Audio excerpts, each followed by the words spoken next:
ભગવાન વિશ્વકર્માનો આજે જન્મજયંતિ છે તે નિમિત્તે અમે જે 26 વર્ષથી અહીં પ્રતિમા બનાવીએ છીએ. હું અને અમારો સ્ટાફ ને અમારા મિત્ર મંડળ થકી અમે આ આયોજન કરીએ છીએ. આજે પૂજન આરતી છે અને સાંજે મહાઆરતી થશે. ત્યારબાદ આવતીકાલે પ્રતિકાત્મક વિસર્જન કરવામાં આવશે. અહીંયાથી 6 વાગે અહીંયાથી વિસર્જન યાત્રા માટે મૂર્તિ કાઢવામાં આવશે. દર વર્ષે અલગ અલગ થીમ પર આપ વિશ્વકર્મા ભગવાનની જે મૂર્તિ બનાવો છો, તમને કેવી રીતે વિચાર આવે? એની જાતે જ વિચાર એવા આવતા હોય છે. એવું કંઈ હોતું નથી કે પ્રી પ્લાનિંગ હોય કે પહેલેથી અમે કંઈ અનુકૂળ કરીએ કે આવું કરીએ આયોજન.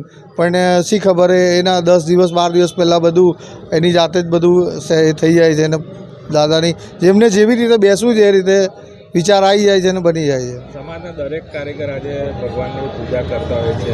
આપ કેવી રીતે એમને જુઓ છો? હું મારા ગુરુ, મારા ઈષ્ટદેવ જે બી કહો એ આ જ છે.